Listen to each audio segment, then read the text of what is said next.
Alright, well, we are back for another episode of our movie review series. This time we are taking a look at the new Thor 4 or Thor Love and Thunder film. We finally got a chance to see it on Monday afternoon. Unfortunately, I work on Tuesday, so we're uploading this today. So, Thor Love and Thunder is the newest addition to the MCU, the Marvel Cinematic Universe, and basically this is taking place in what? What are we up to? Phase 4? Phase 5? I don't know. I'm pretty sure it's Phase 4. But yeah, so you guys are basically going to get my honest opinion. I've written some stuff down. I just kind of want to think and let you know what my thoughts are on this movie. So overall, I hated this movie. I did. I really hated it. It's not good. There are so many things that I take issue with in this movie. Whether it's the attempted gasping at humor, whether it was the constant contradiction after contradiction after contradiction, whether it was characters that felt sidelined, that before we thought we were going to have like some big character development for them, characters that were added into the film which felt completely and utterly unnecessary, the watering down of characters which should be like some big oomph, and it felt weird. It felt weird given the previous installments of the MCU that we've had before, that they seem to throw it the window like it doesn't matter. It's weird. Anyways, let's get into the specifics, shall we? Let's start with the positives. So, I'll start with the positives, then I'll get into the negatives. So, the positives are, Chris Hemsworth, does his best still playing Thor. It's not bad. There's no, Oscar coming out of that, but, does his job, keeps that Thor spirit alive. The interaction with the Guardians in the little bit of the film, the little beginning of the film, is nice. There are some cool moments. Action scenes are great. The CGI, the effects look great.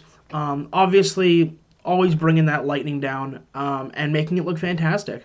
What's his name? The Rock dude.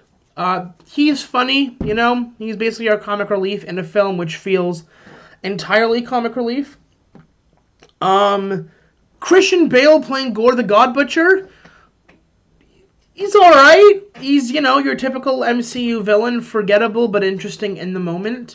Now, once you leave the theater, you will not care about Gore anymore, but, that is what it is. But again, Christian Bale is, he's solid. He's Christian Bale, right? He's Batman. But yeah, Taika Waititi, Taika Waititi?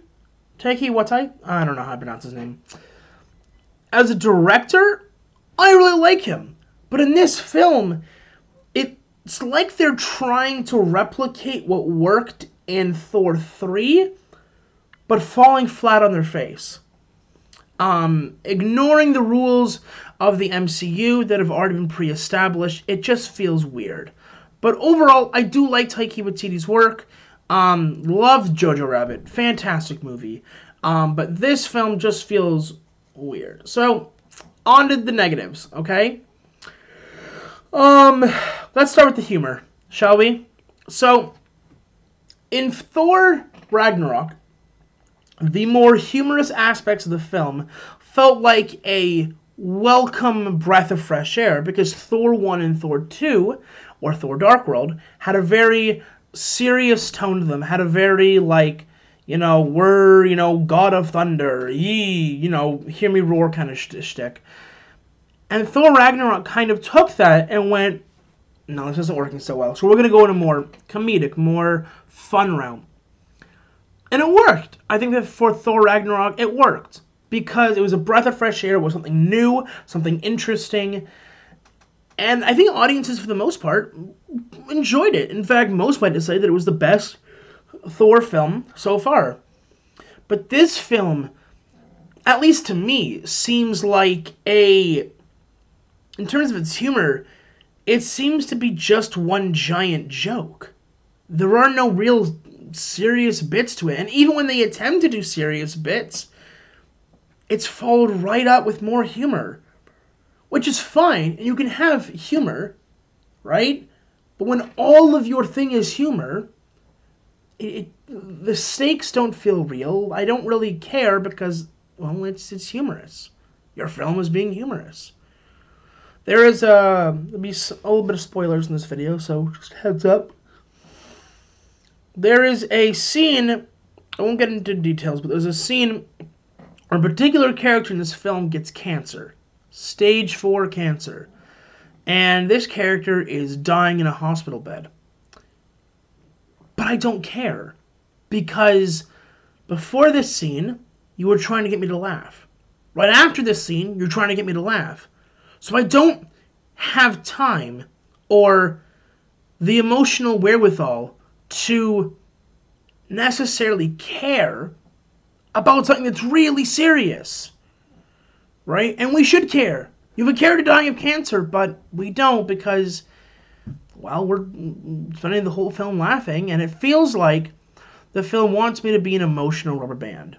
To stretch that humor, and then let go and snap back to like trying to be serious. And it feels weird. It feels off. Also, there is a TV show that I quite enjoy called The Office. Now, The Office is a show which uses cringe humor to be funny. Or, for example, the character Michael Scott, right, does not understand social cues at all. Doesn't understand when it's appropriate to say things, when it's not appropriate to say things. And that comes off funny because we, the viewer, understand that. But in this Thor Love and Thunder film, it feels like we take humor that we think is funny but falls flat on its face. It feels cringy because it's not funny. Now, obviously, humor is subjective, so, people will probably disagree or whatever, and that's fine. But I just didn't find this funny. I found it, like, cringe. It was like, haha, am I supposed to find this funny? Anyways, let's move on to the big problem I have with this film, which is the various contradictions.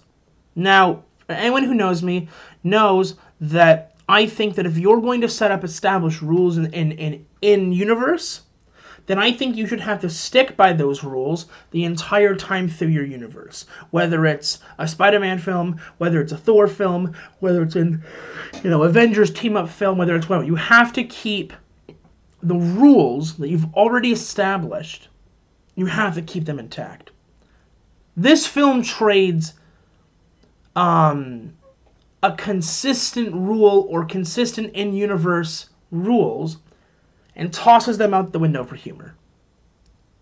And it feels off. Now, obviously, I can do my suspension of disbelief all day, but it comes to a point where I'm sitting here going, what? What? I don't. Why? Who greenlit this? Who did this? For example, throughout the MCU. No, you know what? I'll go back farther. In the comics, we know that Mjolnir is sentient. It's basically its own entity. And it lets Thor use it for the purpose of whatever. In the films, however, we have never had an indication that Mjolnir or Stormbreaker is sentient. We've never had this. There are, small hints or whatever. For example, one interpretation of the spell that is cast by Odin on the hammer is that whomever the hammer feels worthy shall possess the power of Thor. Now, you can interpret that one of two ways. Either, if you are not of good moral character, you won't be able to pick it up, or the hammer literally decides who it wants to work for. Which feels a little the wand chooses the wizard, Mr. Potter, but I digress. The issue is, in this film, the hammer Mjolnir and the axe Stormbreaker are developing their own sentient personalities and deciding when they do not want to work. There is a scene where Thor attempts to open the Bifrost, and the axe closes the Bifrost on him and just chucks him into thin air. Why? For what purpose?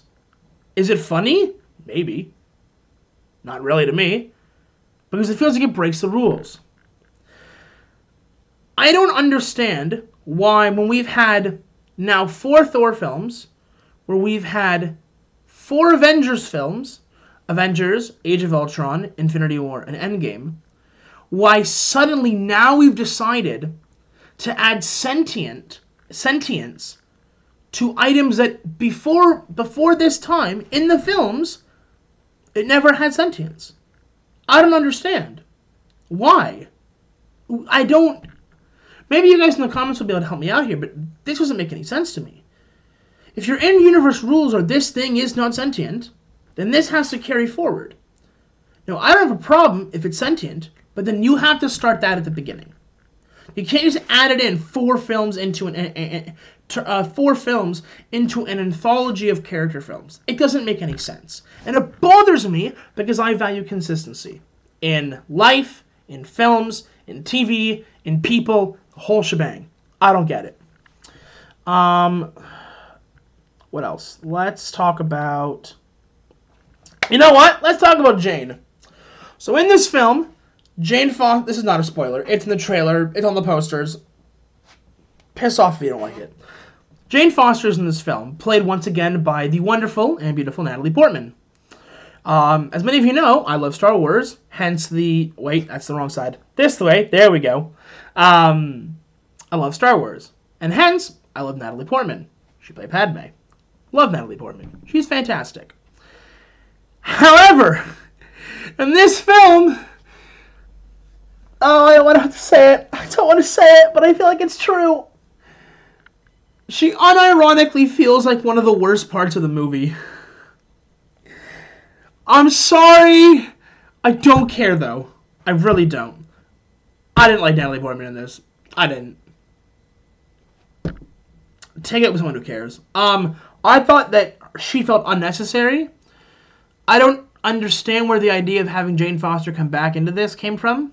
Now, for the record, I have no problem with Jane Foster becoming the mighty Thor. I have no problem with this. Right? In the comics, that was a thing. Now, if you want to have Thor die, and then, you know, Jane takes over the role of Thor, that's fine. But that's not what they did in this movie. They didn't do that. She was there. She had Mjolnir. Was she worthy? I guess? Maybe? No? We used to build up possessing Mjolnir as this big sign of a character's morality, the strength of character. Did anyone care about Jane Foster? Really? Did put your hand up if you were like, you know what I need in my next Thor film? Jane Foster. That's who I want back. That's who I want to... You know what? My hair's getting all over the place. You know who I don't want in a Thor film? Billy Ray Butcher? Whatever his name is. Billy Ray Butler, whatever his name is. The moose-headed freak of nature from the Thor comics. You know, I don't want that guy. I want Jane Foster. Anyways, I gotta calm down. I'm gonna throw my back out. Was anyone really holding our breath for Jane Foster to come back? No one? Okay, I guess I'll move on. Now, I'm gonna get into a little bit of a spoiler here for the film. Ready? 5, 4, 3, 2, 1. Alright, you've been warned. At the end of this film, Jane Foster dies. Yeah, she dies. Way to bring back a character only to kill them off.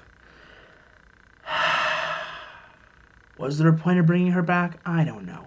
I want to know who greenlit this, though. Anyway, she dies. But because she dies, and because she's now able to use Mjolnir, she ends up in Valhalla, which is the Norse heaven of the gods. So it feels like we are saying, if you're able to use Mjolnir, you can access Valhalla, which is the heaven of the gods. So does that make Natalie Portman's character a god now? Simply because she can wield Mjolnir? This feels weird to me. If so, is Captain America a god? Is Captain America in Valhalla, given the fact that he also was able to wield Mjolnir? And who is to say that Captain America did not die wielding Mjolnir? We don't know because we still don't have an explanation in terms of the time traveling the Cap did at the end of Endgame. This feels weird to me. And again, it is a contradiction. If Valhalla is only open to gods who die, then why exactly is Jane Foster able to access Valhalla? Is it because she can wield Mjolnir? Does Mjolnir bestow godhood upon a person? And if so, I say again, is Captain America now a god? I mean, to people like me, he is. But that's beside the point. Is he now in Valhalla? I don't understand it. The rules seem to twist and turn at the behest of the, I guess, person making the film, which feels kind of weird. But yeah, and my last criticism of the film is the gods themselves. In this film, and this is not a spoiler, it's in the trailer, in the film, we get the god Zeus. Zeus with the lightning bolts and the Greek mythology and the. For those of you know what I'm referring to, all right?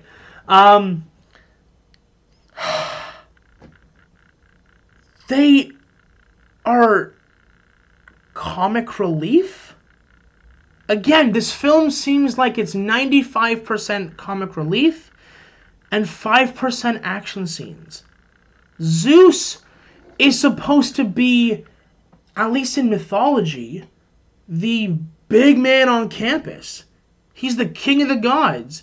He's always portrayed as a macho, bravado, tough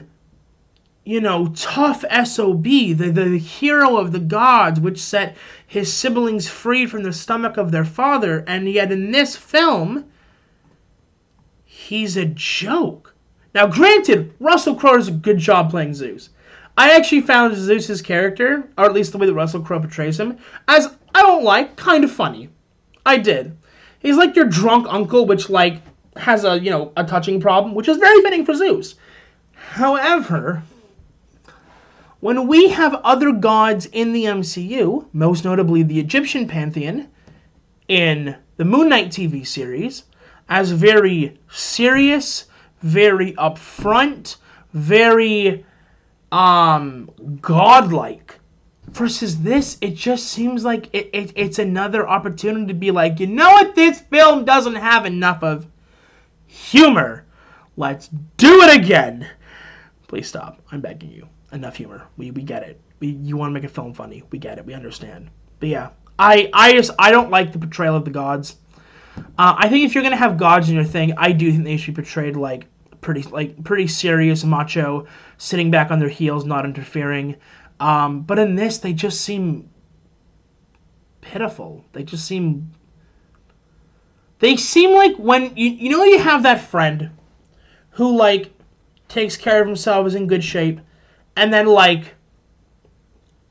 some minor inconvenience happens to them, and they just go to town. They're eating nonstop, and they basically turn into Thor, right? From Endgame, they turn into this fat guy who sits around all day and whatever, right? That's what the gods feel like. You have the gold standard over here, then you have the actual gods, which are here. I hate it. I don't like it. I don't like when people do this with the gods. It feels weird to me. Anyways, those are my thoughts on Thor Love and Thunder. Let me know what you guys think in the comments below. Remember to like, share, and subscribe. I'd really appreciate it. And we will be making another video, right after this one actually, about rules in filmmaking and why I feel that Hollywood has abandoned rules making or rule keeping, I guess you would say, for films that already exist in a pre-established universe. But on that, guys, I'm gonna hop out of here. Take it easy and have a good one. Bye.